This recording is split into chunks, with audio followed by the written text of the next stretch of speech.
John Miller was the epitome of success. At 35, he was the CEO of one of New York's leading investment firms, known for his sharp wit, suave demeanor, and impeccable business acumen. But beneath his well-tailored suits and confident smile lay a man deeply lonely, searching for something he couldn't quite define. Across the bustling city of New York, 28-year-old Hannah Carter was making waves in the culinary world. A passionate chef, she had recently opened her own restaurant, the Golden Spoon, in a cozy corner of Brooklyn. Her dishes, a fusion of Southern comfort and modern American cuisine, were quickly becoming the talk of the town. Hannah had poured her heart and soul into her restaurant, leaving little room for anything else, especially love. Her friends teased her about her single status, but she'd always laugh it off, claiming she was married to her kitchen. A chance encounter.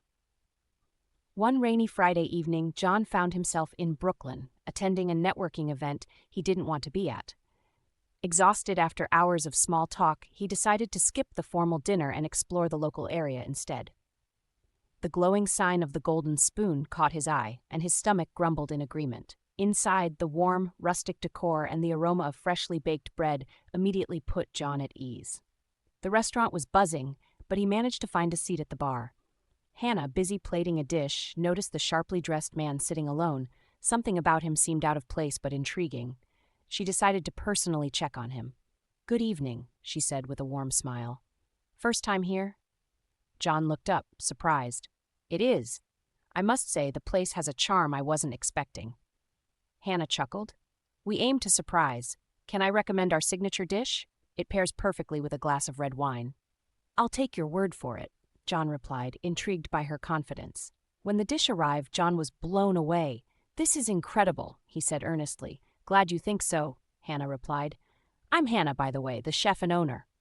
"John," he said, extending his hand. Their eyes met for a moment longer than necessary, a spark flickering between them, the beginning of something new. Over the next few weeks, John became a regular at the Golden Spoon. Initially, he told himself it was the food, but he knew better. It was Hannah's presence that kept drawing him back.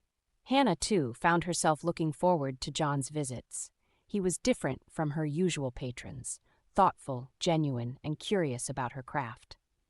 One evening, as the restaurant closed for the night, John mustered the courage to ask Hannah out. "I was wondering if you'd like to have dinner with me. Somewhere where you don't have to cook." Hannah laughed. "Are you asking a chef to leave her kitchen for dinner?" "I am," John said, smiling, "but only if you promise not to critique the food too much." "All right, Mr. Miller, you've got yourself a deal." Their first date was magical. They talked for hours about their dreams, struggles, and the paths that led them to where they were.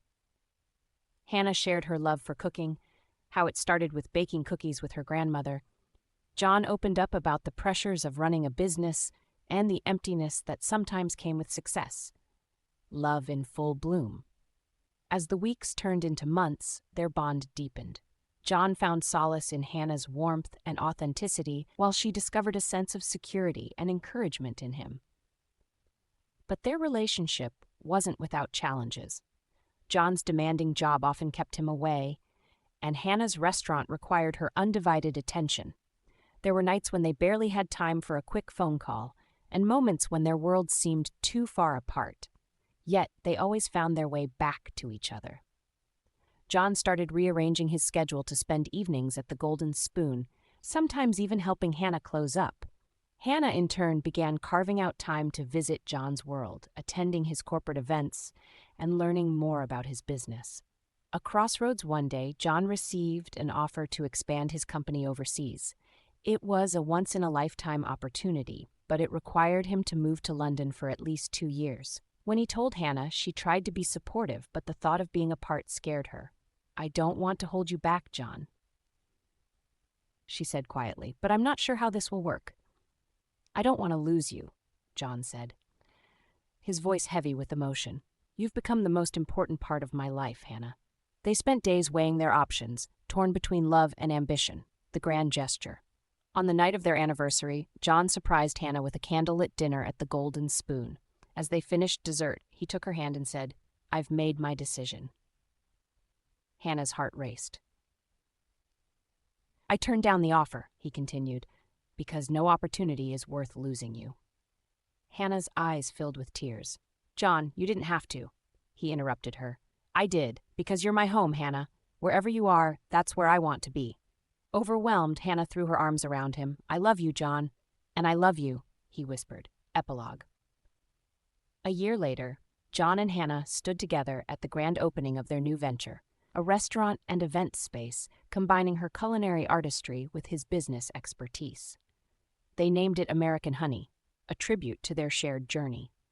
Their love story wasn't just about finding each other, it was about building a life together, blending their dreams into something beautiful and lasting.